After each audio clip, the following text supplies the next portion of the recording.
Out of your vulnerabilities will come your strength.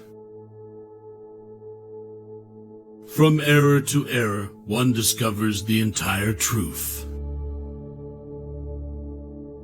One day, in retrospect, the years of struggle will strike you as the most beautiful.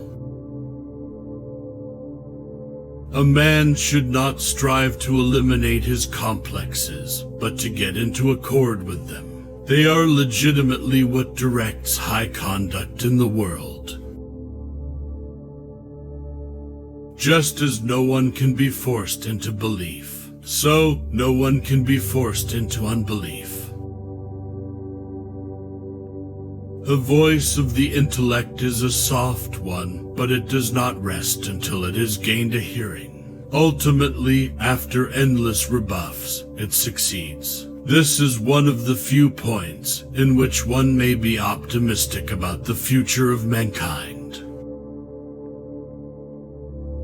The interpretation of dreams is the royal road to a knowledge of the unconscious activities of the mind. Friendship is an art of keeping distance, while love is an art of intimacy. A layman will no doubt find it hard to understand how pathological disorders of the body and mind can be eliminated by mere words. He will feel that he is being asked to believe in magic. People do not really want freedom because freedom involves responsibility, and most people are frightened of responsibility. The more perfect a person is on the outside, the more demons they have on the inside. The conscious mind may be compared to a fountain playing in the sun and falling back into the great subterranean pool of subconscious from which it rises. Public self is a conditioned construct of the inner psychological self. We are what we are because we have been what we have been, and what is needed for solving the problems of human life and motives is not moral estimates but more knowledge.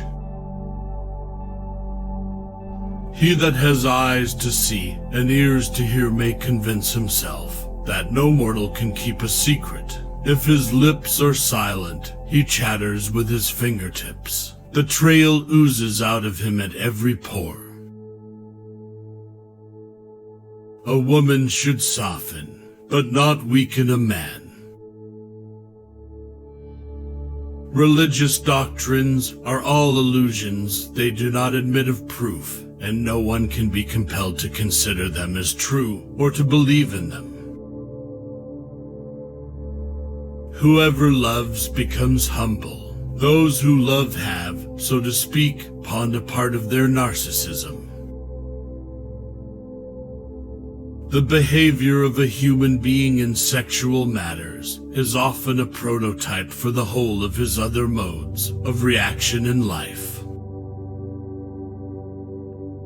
In the depths of my heart, I can't help being convinced that my dear fellow men, with a few exceptions, are worthless.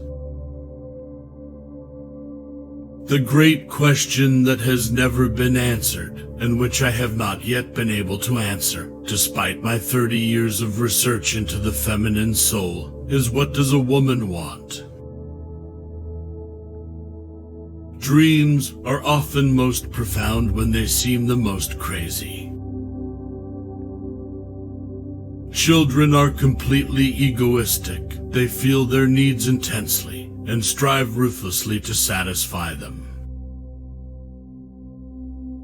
Illusions commend themselves to us because they save us pain and allow us to enjoy pleasure instead. We must therefore accept it without complaint when they sometimes collide with a bit of reality against which they are dashed to pieces.